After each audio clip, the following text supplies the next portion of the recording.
Oke, assalamualaikum warahmatullahi taala wabarakatuh. Alhamdulillahirabbil alamin. Allahumma shalli ala sayyidina Muhammad. Puji syukur kehadiran Ilahi Rabbi karena telah memberikan kita nikmat sehingga kita bisa berkumpul pada kesempatan kali ini dalam kajian atau diskusi yang setiap minggu dilakukan oleh komunitas simposium. Dan kebetulan pada kesempatan kali ini kita akan membahas tentang Nurholis Majid atau sapaan akrab beliau adalah Cak Nur. Tentang pembaharuan Islam. Fokusnya tentang pembaharuan Islam. Oke.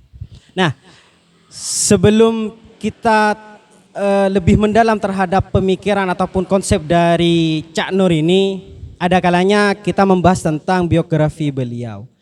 Beliau dilahirkan di di Jombang, Jawa Timur, 17 Maret 1939.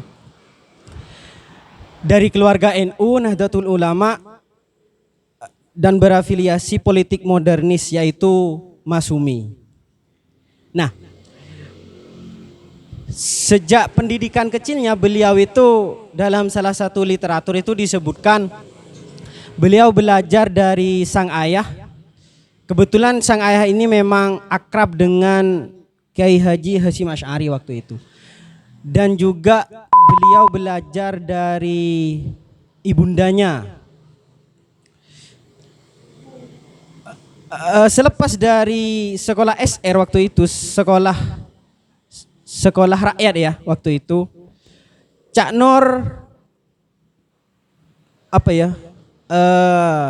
merantau lah istilahnya, mencari ilmu di pondok pesantren Darul Ulum Rejoso Jombang waktu itu. Namun di pondok Rejoso Jombang ini Cak Nur tidak terlalu lama ya, dan langsung ke pesantren modern yakni pesantren Gontor di Ponorogo.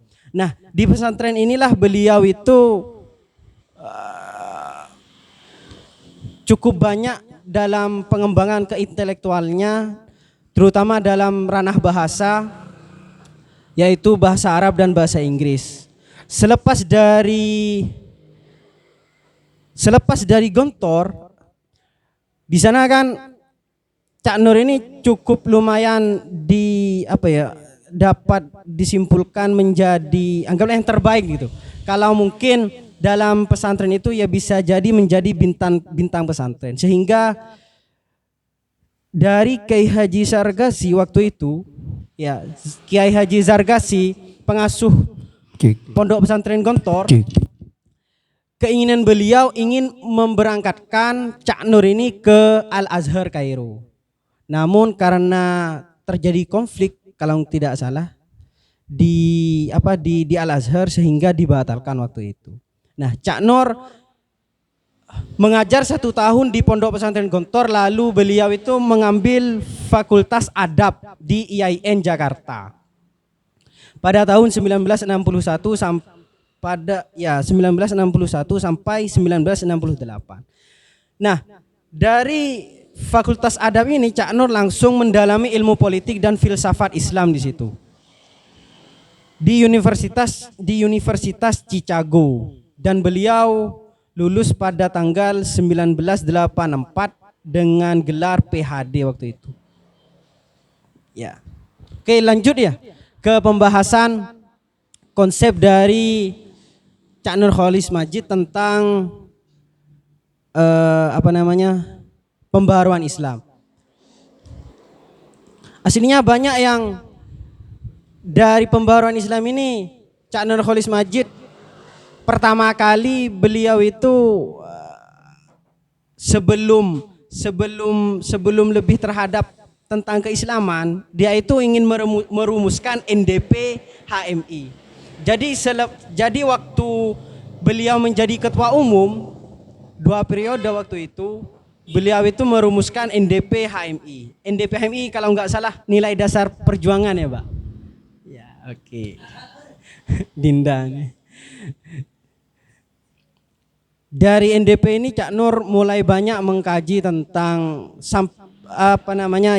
Islam, modernis, lalu keindonesiaan, kemerdekaan dan sebagainya. Nah, aslinya yang dimaksud pembaharuan Islam di situ adalah bahasa gampangnya adalah modernisasi Islam.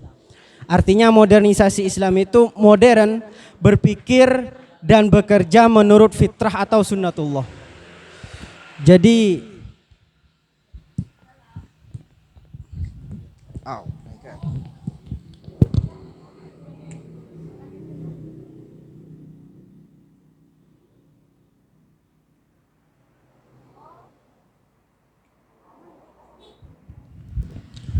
nah, dari konsep Cak Nur ini arti dari modern itu adalah bernilai ilmiah. Jadi semuanya yang berkenaan dengan ilmiah itu bagi Cak Nur adalah modern di situ. Dan juga ada artikelnya yang cukup menarik yaitu dengan judul modernisasi sebagai rasionalisasi. Artinya rasionalisasi itu adalah karena adanya sifat ilmiah tersebut, yakni manusia melalui akalnya, rasio. Sikap rasio guna memperoleh daya guna yang maksimal untuk manfaat alam bagi kebahagiaan manusia. Aslinya pemikiran Cak Nur dari modernisasi dan rasionalisasi ini lebih terhadap bagaimana manusia itu tidak langsung menekankan bahwa yang modern itu bid'ah semisal. Atau apa namanya, karena tidak terlalu apa ya, karena modern sehingga dianggap baru ataupun sebagainya. Dan poin dari modernisasi sebagai rasionalisasi di situ adalah bagaimana ya teman-teman itu ataupun cendekiawan, karena fokusnya ini adalah kepada cendekiawan, yaitu regenerasi untuk berikutnya, maksudnya sebagai penerus bangsa adalah kebahagiaan manusia. Seperti itu. Jadi dari beberapa literatur itu Cak Nur mengajak umat Islam untuk mulai melihat kemandekan berpikir yang telah terpasung bentuk kejumutan. Jadi tidak langsung memfokuskan terhadap dunia klasik saja, tapi lebih terhadap bagaimana kita melihat dari luar seperti itu. Bahkan dalam salah satu literatur Cak Nur waktu itu memberikan fatwa beruntung Indonesia itu dijajah. Karena kalau tidak dijajah, Indonesia akan hanya condong kepada pondok pesantren yang salaf-salaf itu, model-model klasik. Sehingga ketika ada penjajahan waktu itu, Belanda kalau tidak salah ya, ada pembaharuan di situ, ada modernisasi. Jadi seperti itu.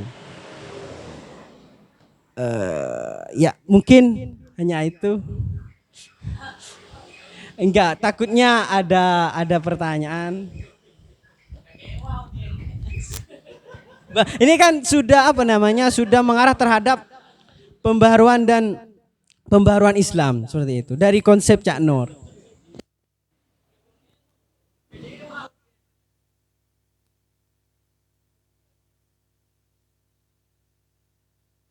Cik, saya mau tanya pada pemantik. Walaupun secara pemikiran saya tidak selaras dengan Cak Nur ini, Cak Nurholis Majid, karena saya memang kaum tradisionalis ya.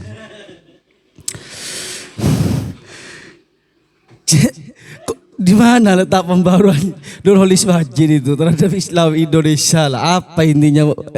Kok saya agak menemukan sama sekali dari tadi kan, apa di jalur syariah atau di jalur sosial atau di jalur ekonomi, inti pembaruan peradaban Islamnya itu di ranah apa kayak gitu kan.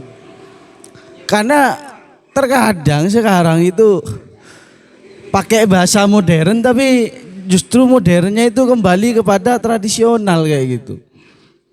Makanya coba jelaskan lagi, saya belum menemukan pembaru Islamnya Nurholis Majid itu di ranah apa, kayak apa sosial, apa budaya, kayak gitu ya. Mungkin itu pertanyaan saya.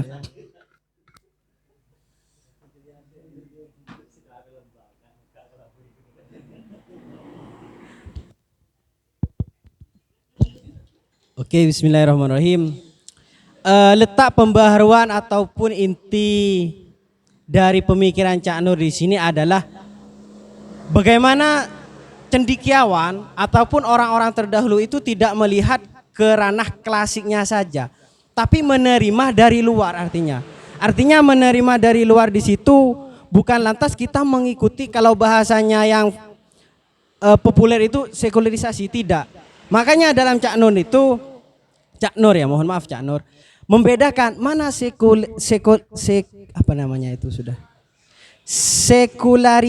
dan mana sekularisme di situ. Artinya seperti itu, Mas. Kak.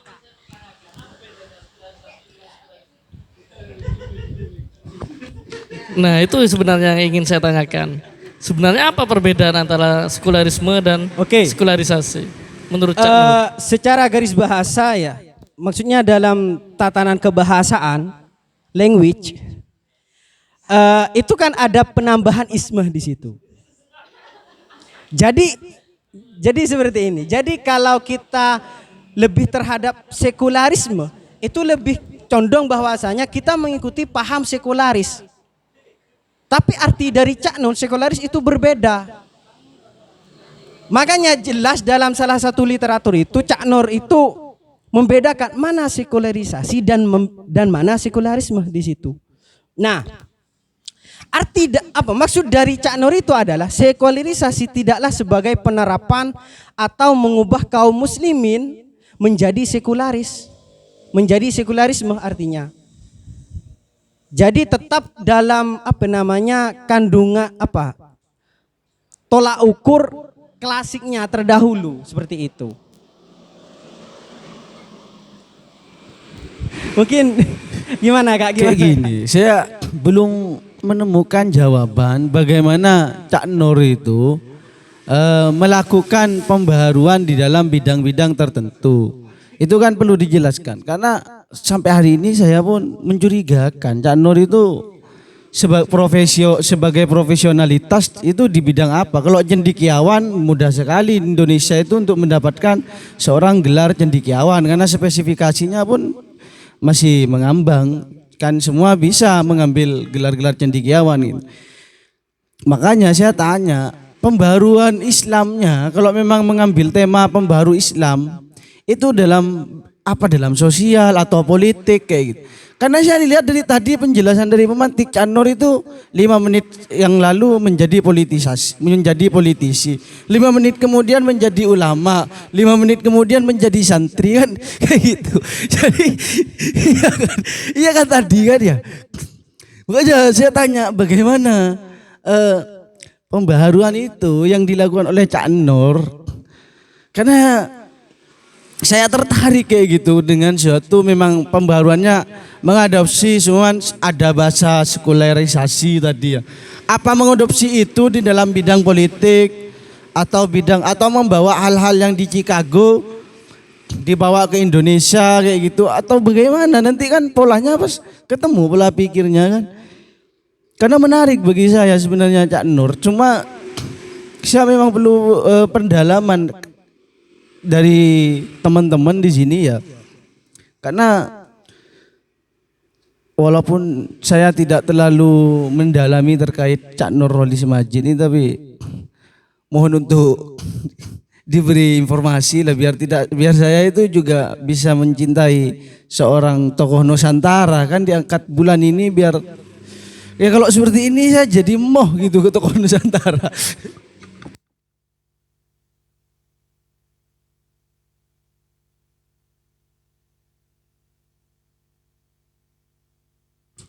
Nah baik, saya dulu itu sempat kagum sebenarnya terhadap Cak Nur ini.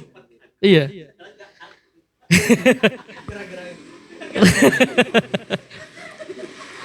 Jadi dulu itu saya sempat kagum dengan sosok seorang Nurholis Majid itu ya. Karena di tengah hiruk pikuk bagaimana proses kehidupan manusia, terutama umat beragama itu, pemikiran Cak Nur itu seolah-olah menjadi cakrawala baru gitu dari pemikiran Islam, menjadi penyegaran bahwasanya ini loh keislaman yang sebenarnya seperti ini.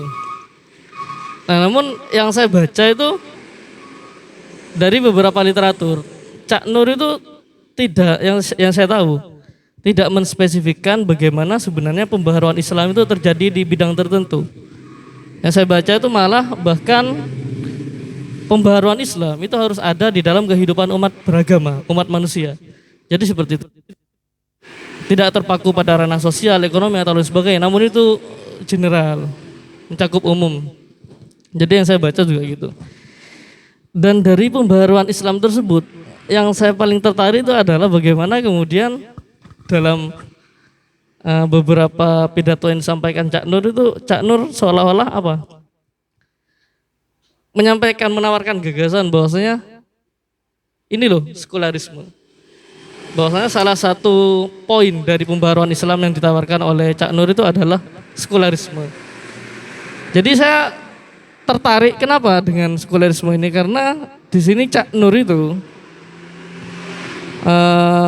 bisa memberikan pemahaman terkait sekularisme itu sebenarnya beda dengan apa yang sekularisme itu sendiri. Karena pada sejauh ini kan kita menganggap bahwasanya sekularisme itu adalah bagaimana kita bisa membedakan, bisa memisahkan antara kehidupan duniawi dengan keislaman. Nah, ternyata dalam pemikiran Nurholis Madjid ini ternyata bukan memisahkan seperti apa yang kita ketahui sejauh ini, namun hanya membedakan saja. Dan menjadi tolak kritik dari seorang Nurholis Madjid dengan ide-ide sekularisme ini adalah bagaimana kemudian muncul beberapa organisasi yang mengatasnamakan Islam yang sangat fanatik sekali dengan pemikiran Islam. Sebenarnya mengarah pada situ sih kalau yang saya baca. Intinya pada dasarnya kalau saya merunut dari beberapa pemikiran dari Cak Nur itu, saya mengagumi di situ. Ide-ide pembaruan Islamnya kalau menurut saya masih sangat menarik hingga saat ini.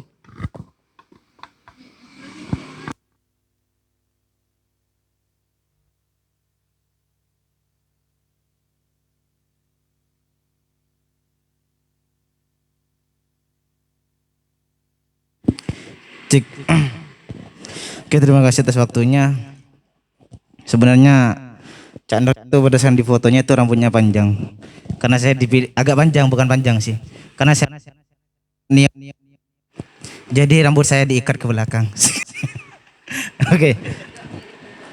Jadi gini sebenarnya. Pemikiran Cak Nur itu yang sangat berubah drastis itu manakala perjalanan Cak Nur di Timur Tengah. Sebelumnya Cak Nur itu pernah mendapat panggilan di Amerika Serikat mengamati pergerakan mahasiswa di Indonesia. Dia dipanggil menuju Amerika Serikat dan uang beasiswa yang ada di Amerika Serikat, sebagian uang beliau tabung untuk mengamati Islam di Timur Tengah. Nah, saat ke tengah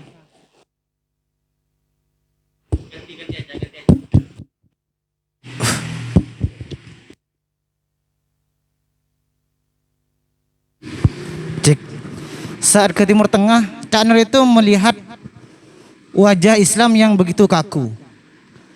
Bahkan yang saat Ahmad Wahib mengatakan bahwasanya karena perjalanan Cak Nur ke Amerika mampu mengubah pikiran Cak Nur, juga justru Cak Nur membantah bahwa yang mengubah alur pikir saya saat saya ke Timur Tengah. Mengapa demikian? Karena bagi Cak Nur, Islam pada wajah Islam yang ditunjukkan pada masa itu sangat kaku sekali. Bahkan beliau dipertemukan dengan salah satu gerakan bawah tanah Ikhwanul Muslimin dan juga beberapa gerakan yang masih menggunakan gerakan ala sufisme. Dari itu bahkan sampai disodorkan buku yang waktu itu di Mekah, buku itu terlarang. Ibarat kata kalau di Indonesia bukunya Marx, Tan Malaka dan sebagainya. Itu kalau nggak salah bukunya Risalatul Hasan al-Banna. Nah, buku itu katanya terlarang, namun kata Cak Nur, ini buku apaan? Dalam artian harusnya tidak perlu dilarang. Dalam artian maka demikian yang dimaksud pembaharuan bagi Cak Nur sebenarnya kalau dalam dunia Islam, sedikit saya kutip karena saya tidak memiliki hak paten untuk menyampaikan sepenuhnya, bahwasanya Islam itu Cak Nur itu memandang umat Islam hanya menganggap Islam itu hanya persoalan peribadahan saja. Dan peribadahan mereka itu bukan totalitas, kalau yang kita tahu itu ridho Allah, tapi hanya sebatas gerakan ritual keagamaan saja. Dari itu seandainya kalau bahasa saya mengatakan timbullah pemikiran Cak Nur bahwasanya harusnya ilmu Islam itu bukan hanya agama samawi. Dalam artian bukan hanya agama yang melangit, hanya urusan hamba dengan Tuhannya, tapi harus menjadi agama ardi. Agama yang juga peduli, peka terhadap kondisi sosial dan lain sebagainya. Itu asal di antara pemikiran Cak Nur memandang Islam dan peribadahan itu sendiri. Jadi bukan hanya persoalan kita sholat khusyuk terus, tapi malah meninggalkan, lupa akan peka keadaan sosial kita. Itu di antara pemikiran Cak Nur. Mungkin hanya itu di saya. Sedikit menambah ya. Perkara salah atau kurang tepat silahkan kita betulkan bersama.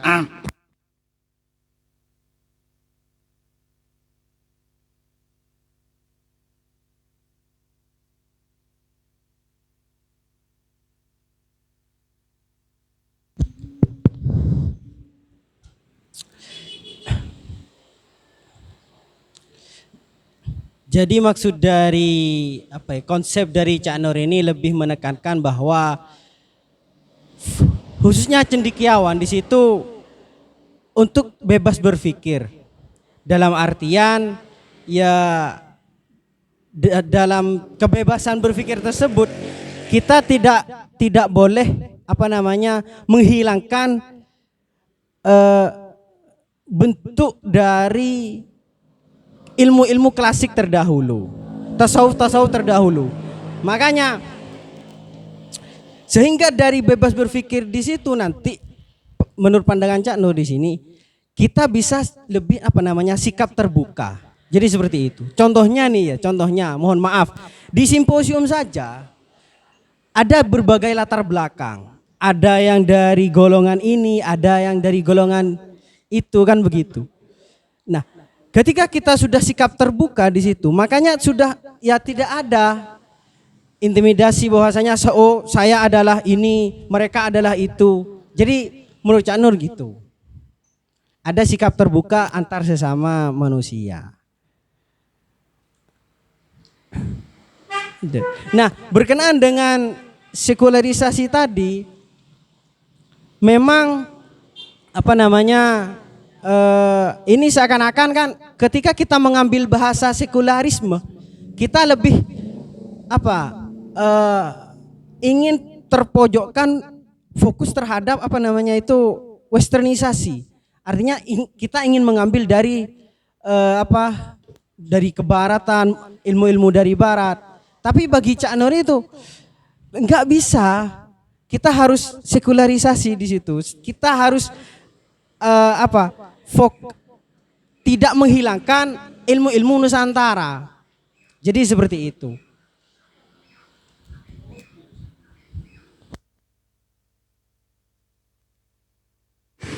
Baik, sekali lagi terkait pemikiran Cak Nur ya. Ada juga dalam baruan Islam Cak Nur itu yang saya tahu bahwasanya Cak Nur itu mengintegrasikan antara keislaman dengan modernisasi, dengan modernisme. Nah, namun dan di sisi lain Cak Nur juga dalam baruan Islam juga menekankan ide-ide tentang sekularisme, kan gitu kan. Namun ketika Cak Nur ingin membawa pemikiran Islam ke dalam ranah kebaharuan, namun di sisi lain Cak Nur itu menolak anggapan westernisasi, itu bagaimana? Logika berpikirnya itu bagaimana? Karena yang saya tahu dua ranah ini tidak bisa kita pisahkan secara saklek gitu loh.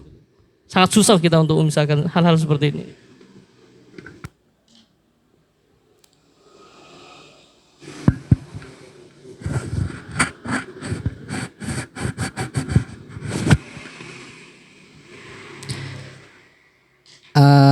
Sangat mentah sekali.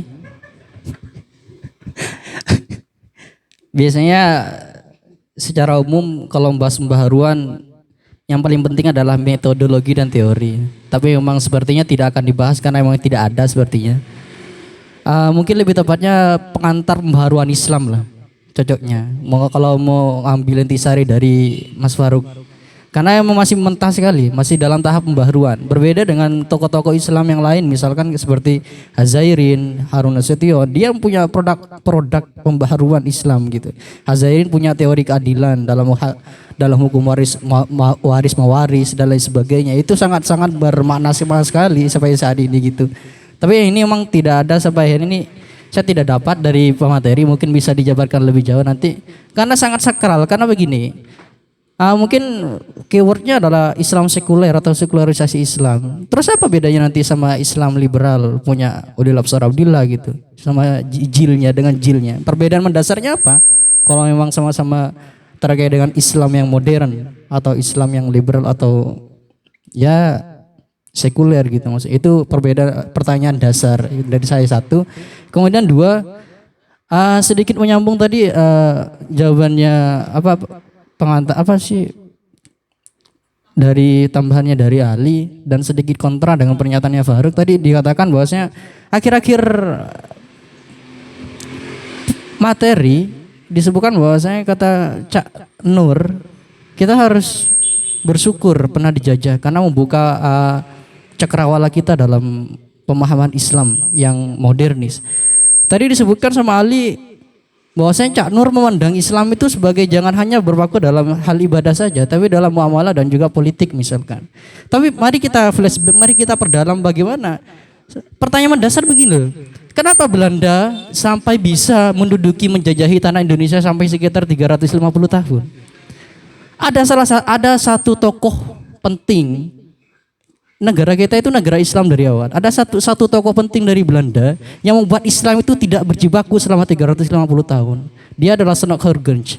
Dia punya metode bagaimana cara mematikan Islam sampai 350 tahun mati dan setelah itu baru hidup lagi. Dia membagi Islam secara tiga. Yang pertama Islam secara ibadah, Islam secara praktek agama, praktek muamalah, dan juga Islam secara politik. Islam secara ibadah menurut dia, buka aja Islam secara ibadah di Indonesia ini, jangan sampai dilarang sedikit pun. Buka aja praktek-praktek agama, praktek-praktek ibadah di masjid-masjid dan lain sebagainya. Biarkan mereka terpaku dalam agama-agama mereka. Yang kedua, secara muamalah, batasi mereka secara muamalah dan juga mereka harus diperhatikan dan juga diawasi secara muamalah. Takutnya ada praktek-praktek agama yang dapat merugikan kaum kolonial waktu itu. Dan ketiga ini yang paling penting, secara politik maka larang bangsa Indonesia secara Islam itu bergerak secara politik, karena itulah salah satu pergerakan yang mengakibatkan pada akhirnya Belanda itu akan runtuh. Ini tiga teori ini yang dipakai oleh Snorre Hurgens untuk mematikan agama Islam pada waktu itu. Maka dikenal dalam hukum-hukum Islam itu ada teori bahwasanya Islam itu dimatikan lewat menggunakan hukum adat sehingga Islam mati kemudian hukum adat tinggi.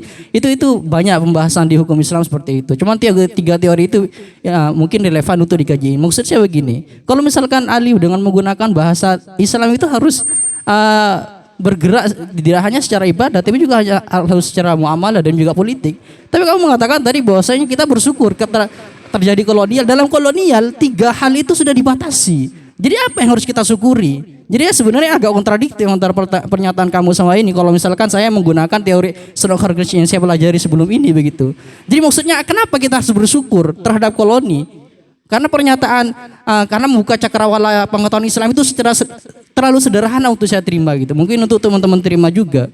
Karena secara teori Belanda itu memiliki suatu metode yang sangat kompleks bagaimana mematikan Islam sehingga bisa berkuasa selama 350 tahun gitu. Jadi apa sebenarnya yang ingin disampaikan oleh Nurul Majid dalam hal itu gitu. Sekian.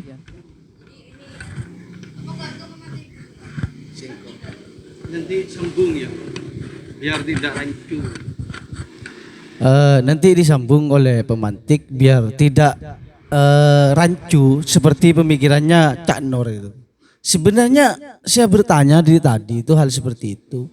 Saya mulai terpengaruh dengan beberapa buku yang keras dan pedas mengkritik Cak Nur, salah satunya bukunya Ahmad Wahib di catatan Ahmad Wahib. Itu Cak Nur itu sangat rancu sekali dalam berpikir sehingga semantik yang ia keluarkan dari linguistik bahasa menggunakan bahasa sekularisasi itu tidak sesuai dengan common sense atau pengetahuan umum kayak gitu. katakanlah kalau dalam beberapa pemikir lain di Indonesia, makna dari sekularisasi itu hanya desakralisasi saja untuk tidak mensucikan bagaimana nilai transenden yang ada tauhid di dalam agama Islam. Itu Cak Nur mengabaikan itu. Makanya saya tanya sebenarnya yang diinginkan Cak Nur dalam konsep pembaruan Islam, biar nanti kan ini dalam tanda kutip membawa kata Islam berarti religiusitas agama kan. Di bidang apa sebenarnya saya ingin mengorek di situ. Kalau memang Cak Nur punya spesifikasi dalam sebagai pemikir Muslim moderat kan kayak gitu. Muslim nanti ketemu moderatnya itu di sini. Kalau hanya bahasa sekularisasi, nanti sekularisasinya dengan bahwa Islam tidak hanya di langit dan di bumi, semua bisa seperti itu. Dalam konsep Islam yang biasa saja itu sudah jelas pakai konsep khilafah juga seperti itu kan kayak gitu. Nah, nanti modernnya itu pembaharuannya di mana kayak gitu. Itu perlu dijelaskan ya. Dan bagi teman-teman juga yang mungkin biasa dengan pemikiran-pemikiran Cak Nur, ya Bang Ali ini ya, yang sudah lulus NDP. Karena tadi katanya buat NDP ya. Lah iya sebenarnya itu bedah NDP, jangan-jangan itu juga rancu gitu. Tapi sampai hari ini masih digunakan oleh salah satu komunitas mahasiswa Islam tertentu kan, khawatir seperti itu. Apa yang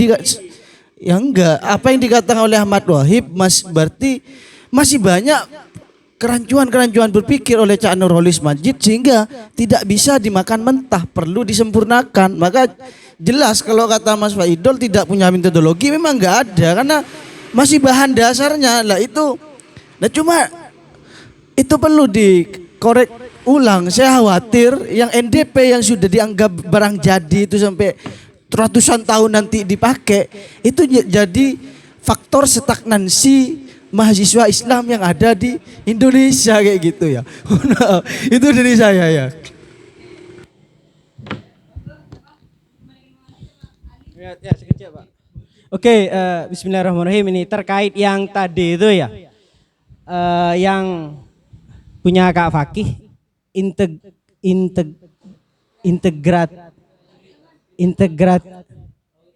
integrasi keduanya ya kan.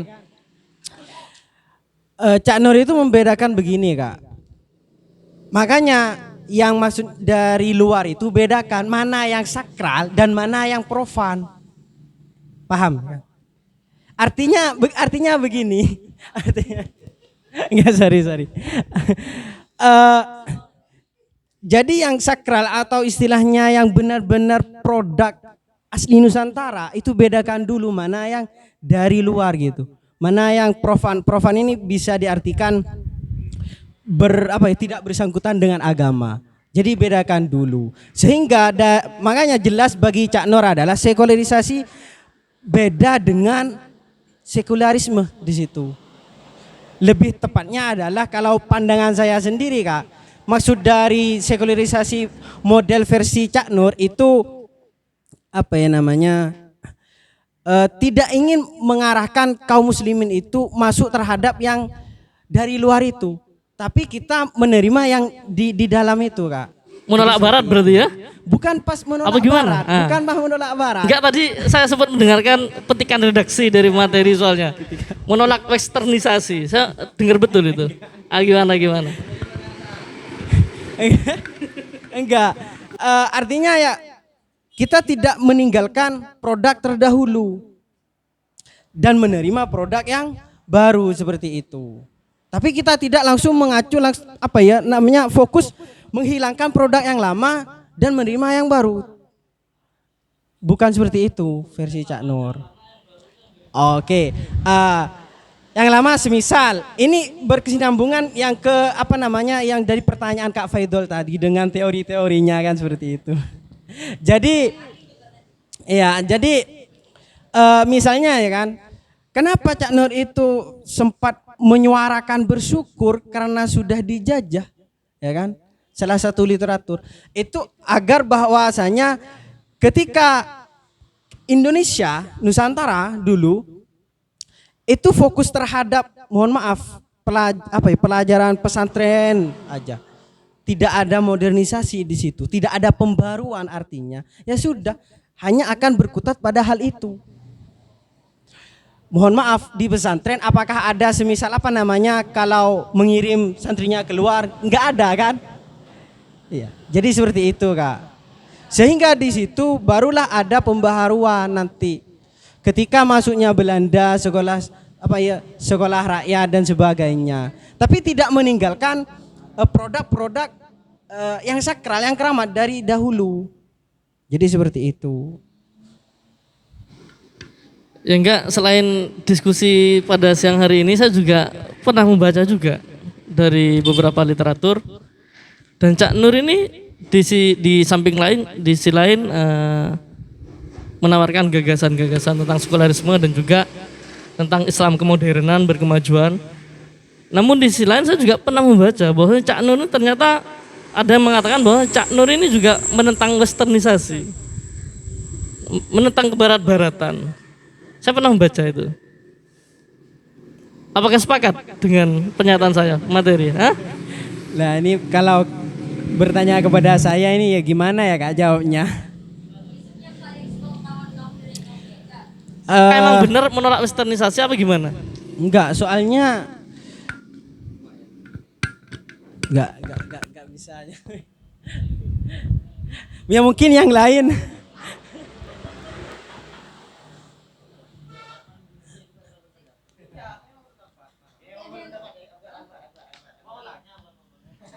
Mau tanya, aku nambah dulu ya,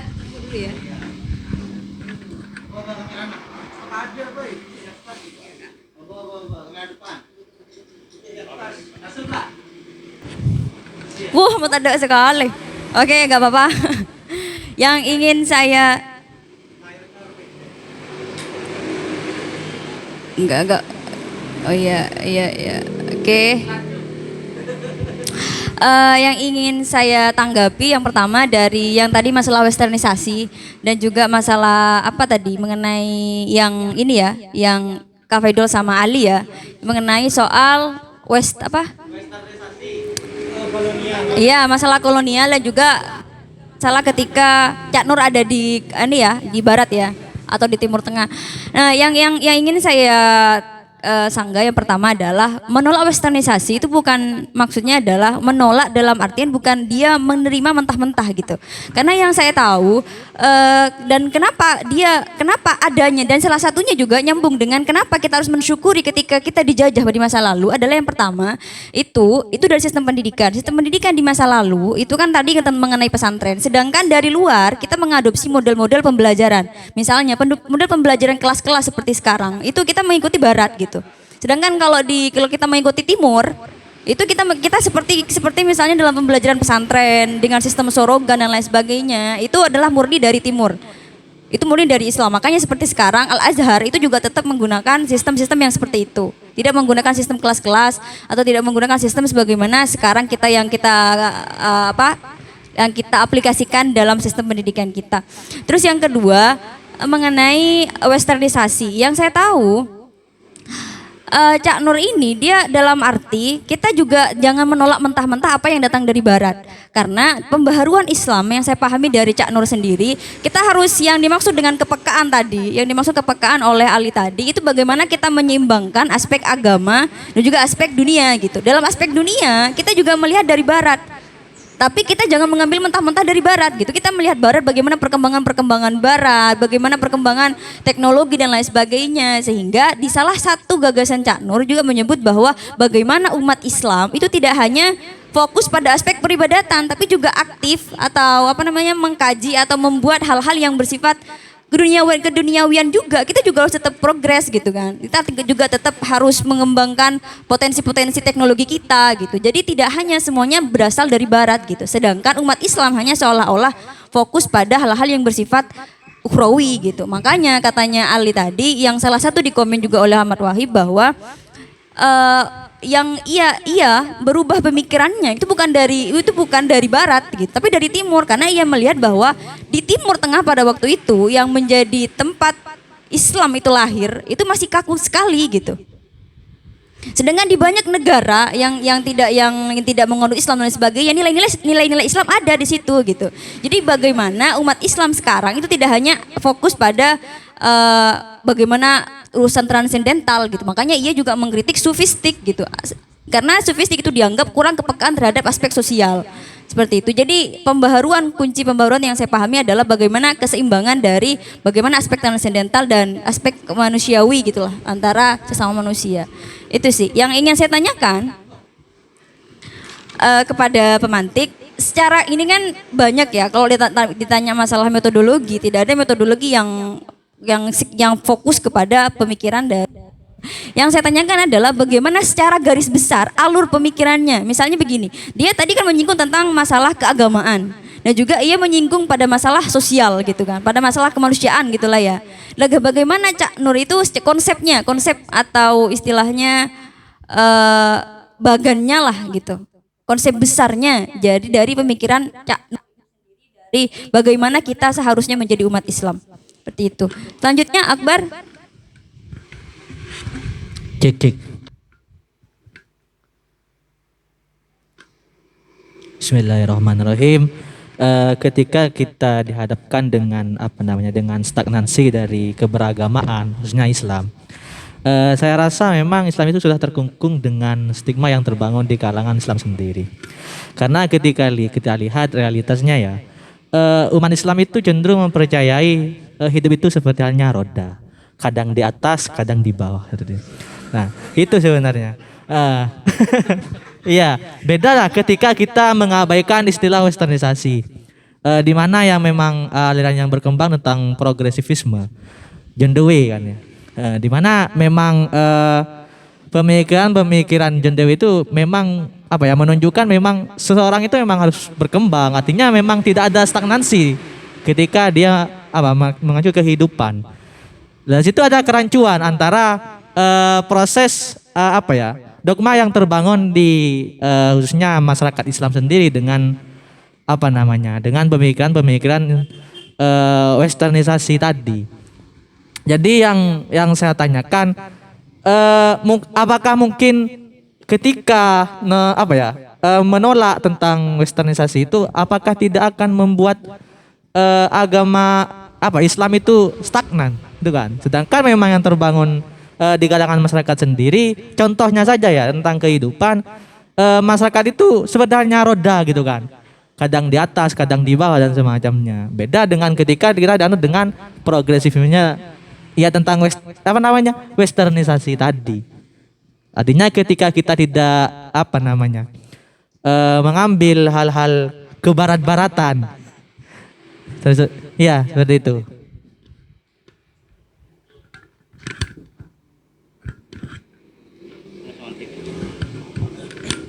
Oke. Terkait dari pertanyaan Mbak Winda ya, garis besar alur pemikiran Cak Nur itu sebenarnya sudah digambarkan dalam begitu gamblangnya oleh muridnya Cak Nur itu sendiri, Budi Munawar Rahman. Sehingga dia mengklarifikasi terkait periode-periode dari pemikiran Cak Nur itu sendiri. Periode pertama itu kalau nggak salah 1965 sampai 1978. Dan itu termasuk juga punya NDP-nya punya ya teman-teman salah satu ya organisasi Islam itu. Organisasi Islam. Nilai dasar perjuangan gitu. Dan juga periode kedua itu terkait kirain pencebongan. Konsep neomodernisme Islam atau yang kemudian lebih dikenal sebagai Islam liberal. Dan juga paham Islam inklusif atau pluralisme, pemikiran tentang humanisme Islam dan juga pemikiran tentang reformasi demokrasi dan civil society. Jadi seperti itu. Bisa dipahami? Pemaksaan ini. Kayaknya seakan-akan pemaksaan. Wah, Ali. Ada periode-periodenya Mbak. Dan luar biasanya murid dari Cak Nur ini ya, Budi Munawar Rahman ini bukan hanya Budi Munawar Rahman ya Kak. Budi Munawar Rahman tidak hanya apa ya membentuk suatu apa ya mengumpulkan karya-karya beliau, tapi membuat ensiklopedia dari pemikiran Cak Nur itu sendiri, dari A sampai G, dari G sampai seterusnya. Jadi dibentuk suatu buku di situ, ensiklopedia dari pemikiran-pemikiran Cak Nur. Sehingga kembali kepada pertanyaan dari Pak Prof tadi, bahwasanya ya ketika fokus pemikiran Cak Nur itu dalam bidang apa, saya juga bingung. Karena sudah menjadi ensiklopedia di situ. Iya. Jadi letak fokusnya ya mungkin dari teman-teman, mungkin ada yang berpengalaman, pernah baca literatur di situ. Nah, terkait ini lagi, menolak westernisasi ya. Apakah apa terusnya, Bang? Ketika menolak westernisasi, apakah tidak akan membuat stagnasi. Yang jelas ketika kita menolak westernisasi, kita sudah stagnan di situ. Hanya mengacu terhadap ya kalau kita kembali kita flashback ke dulu itu ya biasa-biasa saja. Jadi lebih fokus terhadap ya salaf gitu. Model pembelajarannya ya kayak gitu. Jadi seperti itu, Mas. Apakah ketika menolak westernisasi, apakah tidak akan stagnan gitu, Kak? Yang jelas kan ketika kita menolak, kita kita stagnan di situ. Ya, bukan pembaharuan, bukan modernisasi. Jadi seperti itu.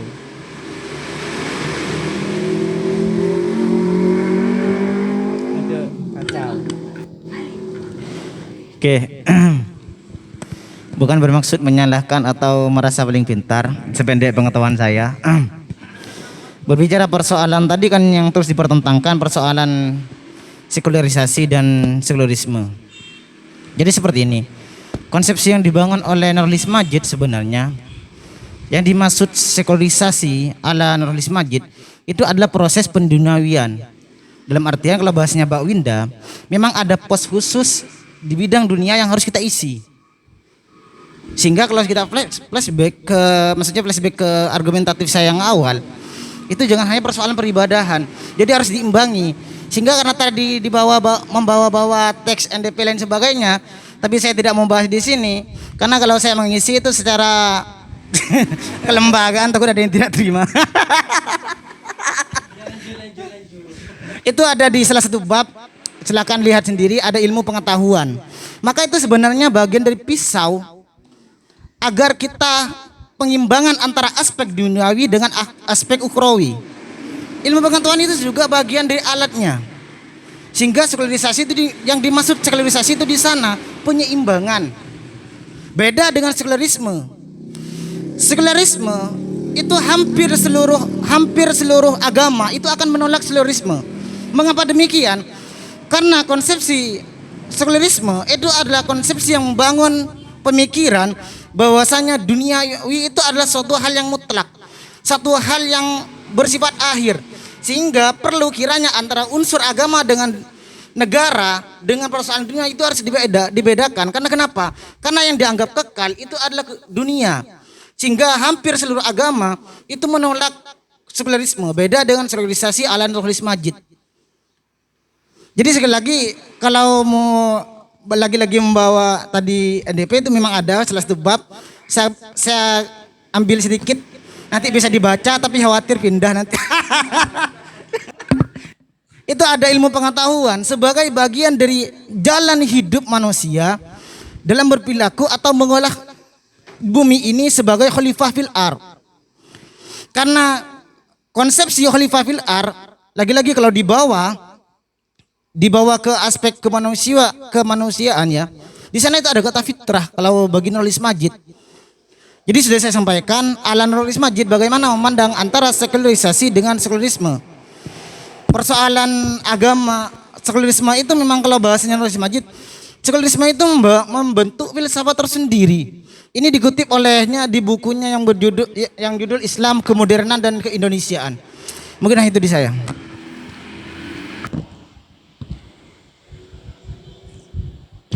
Cik.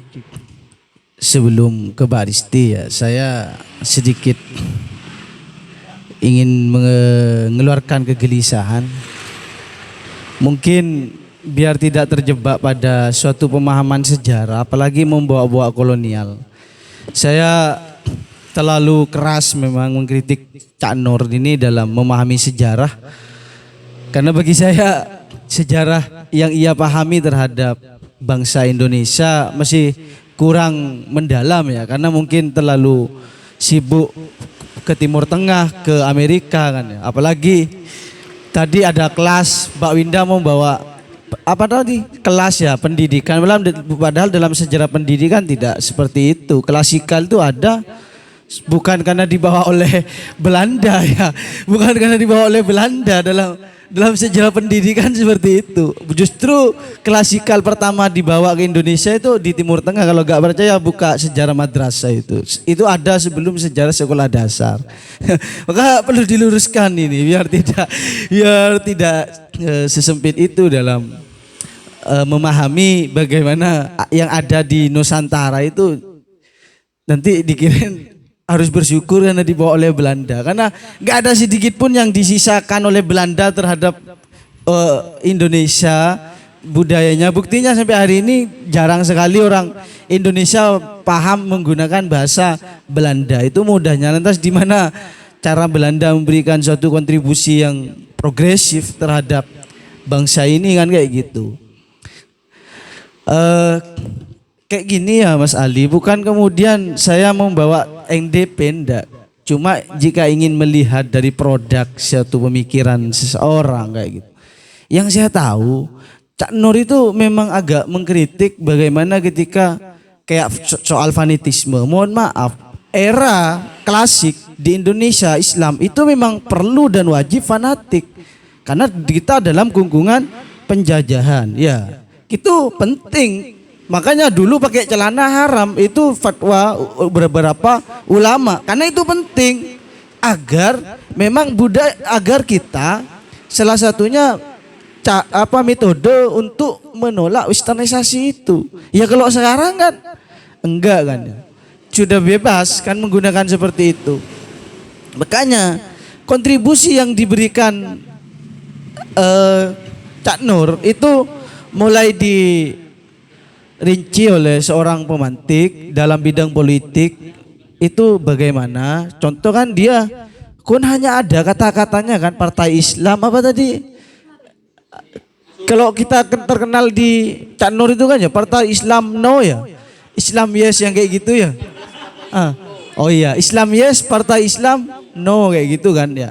Itu kayak gimana pola pikirnya kok bisa menghasilkan seperti itu? Berarti itu adalah pembaruan Islam yang diberikan oleh Cak Nur. Cuma kita kan hanya tahu produknya, kata-katanya seperti itu.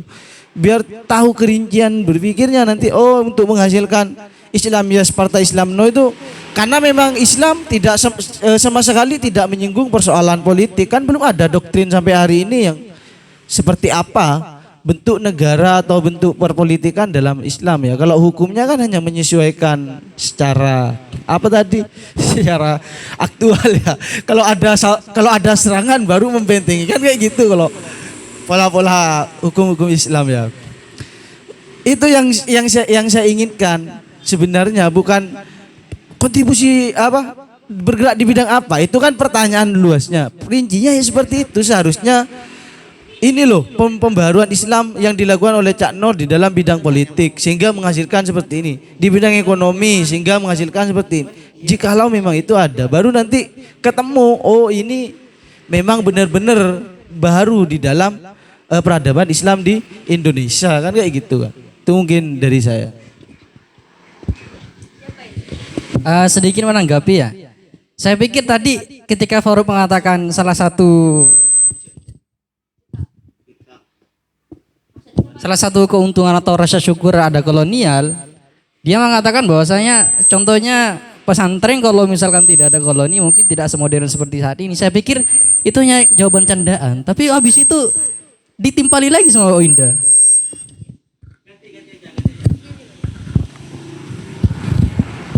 Cek.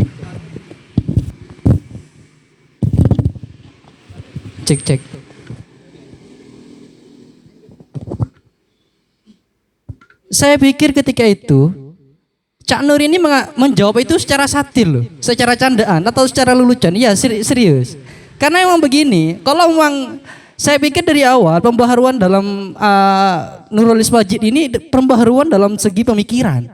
Lah kenapa kok ujung-ujungnya ke fasilitas? Itu tanpa koloni, mari kita bayangkan. Contohnya tadi misalkan pendidikan mungkin tidak semodern menggunakan bangku dan lain sebagainya. Tadi kan sudah disebutkan. Iya, satu kelas-kelas seperti itu. Enggak. Mari kita bayangkan tanpa ada koloni 350 tahun. Semodern apa kita sekarang?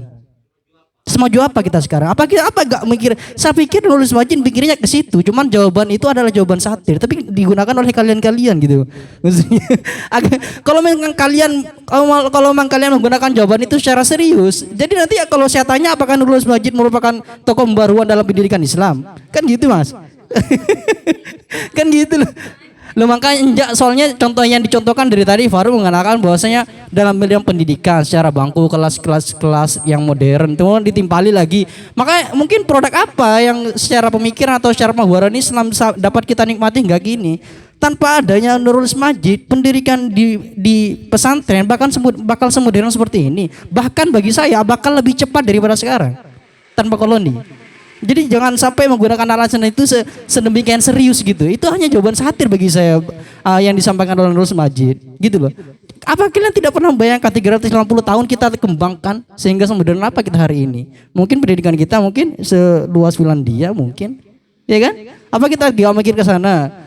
Koloni itu hanya sebagian serempah-rempah. Kalau dalam hukum positif mungkin iya. Kalau kalian mengambil contoh itu, karena hukum positivita, hukum pidana, hukum ekonomi itu masih menggunakan produk-produk Belanda, tapi menggunakan contoh pendidikan itu tidak layak sekali. Gitu loh. Sekian mungkin, terima kasih. Saya nggak bilang Belanda tadi, nggak Barat. Saya bilang Barat tadi. Nanti apa yang lain? Dari mana ini ya? Dari mana aja? Oh, dari tadi itu, dari terkait sekularisme. Jadi dari dalam literatur Cak Nur itu, Cak Nur memang ada bahasa seperti ini, menduniawikan nilai-nilai yang sudah bersifat dunia dan melepaskan umat Islam dari kecenderungan untuk mengukhrawikannya. Jadi sudah ada batasan-batasan tertentu di situ. Jadi seperti itu, Kak. Nah, terkait juga apa lagi yang disinggung ya, partai Islam yes, partai Islam yes, partai Islam no, ya kan? Islam yes, partai Islam no.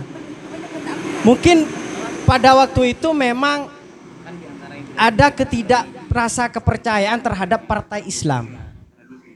Sehingga lebih mengedepankan lebih baik ya Islam saja daripada memilih partai Islam. Jadi seperti itu.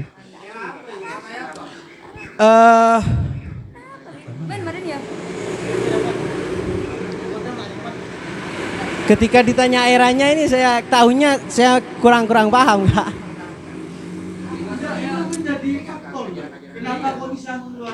Iya.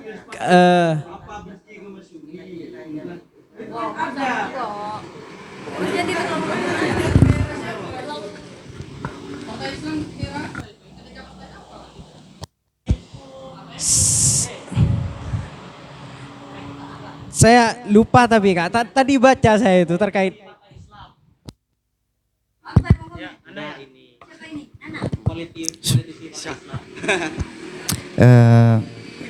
Bismillahirrahmanirrahim. Saya ingin menambah dari mengenai partai Islam ataupun Islam yes atau partai Islam no. Itu ada pada bukunya Tuhan Tidak Perlu Dibela karya Bisri Effendi. Kan itu berbentuk esai kan. Nah, pada bab pertama itu ada 3 pendekar dari Chicago. Yang diantara salah satunya Nurholis Majid, yang kedua Amin Rais, yang ketiga Samsul Ma'arif. Dari pemikiran Nurholis Majid ini mengenai partai Islam yes, partai Islam no itu tidak terlepas dari sejarah. Pada masa itu hal itu ditujukan agar perkembangan Islam yang marak-maraknya Islam kejawen pada masa itu agar tidak tersebarluaskan gitu. Nah, hal ini bertentangan dengan pernyataan dari Amin Rais selaku tokoh Muhammadiyah. Dan itu dan Amin Rais ini mendapatkan pemikiran bahwasanya Islam itu merupakan nilai-nilai hal yang unik karena juga tidak terkait dengan Amin Rais juga backgroundnya itu seorang organisatoris gitu. Maka untuk menyebarluaskan ajaran-ajaran Islam itu harus menggunakan metode kayak halnya dalam politik gitu. Maka dari itu semboyan dari Amin Rais, Islam yes, Partai Islam yes. Dan yang ketiga dari Samsul Ma'arif ini juga sama dengan Amin Rais selaku tokoh Muhammadiyah. Namun gini, dari pemikiran Nurholis Majid mengenai hal itu juga, Nurholis Majid itu menurut saya pemikiran dalam Islam itu liberal gitu. Artinya Nurholis Majid juga ingin melakukan pembandingan antara umat-umat yang ada di Indonesia ini, umat ajaran-ajaran agama yang di Indonesia ini. Karena hal ini agar tidak menjadi fanatik terhadap kaum muslim untuk menerima ajaran-ajaran yang lain gitu. Apalah. Mungkin itu saja.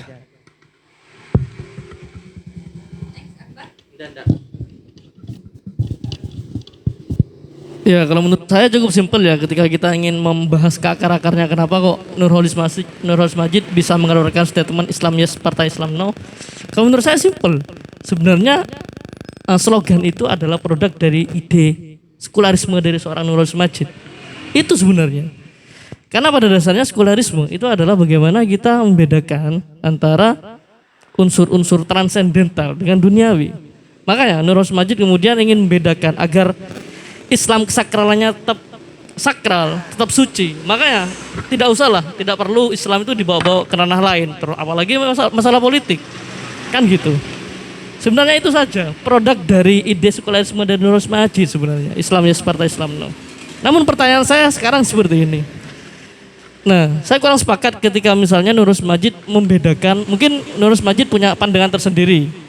Ia menganggap bahwasanya sekularisme dan sekularisasi itu beda. Itu bedanya di mana sebenarnya? Ini yang saya pertanyakan dari tadi. Karena ketika kita berbicara masalah redaksional, berbicara masalah isme, sekularisme, itu adalah sebuah faham, ajaran, faham. Namun ketika itu sudah dimasuk ke dalam asi, itu adalah bagaimana proses untuk membawa paham tersebut ke dalam sebuah penerapan. Itu gak ada bedanya, cuma secara metodik saja. Tapi di sisi lain Nurholis Majid membedakan itu, bahkan bedanya hampir jauh loh. Itu yang saya agak kekurang sepakatan saya terhadap perbedaan tersebut.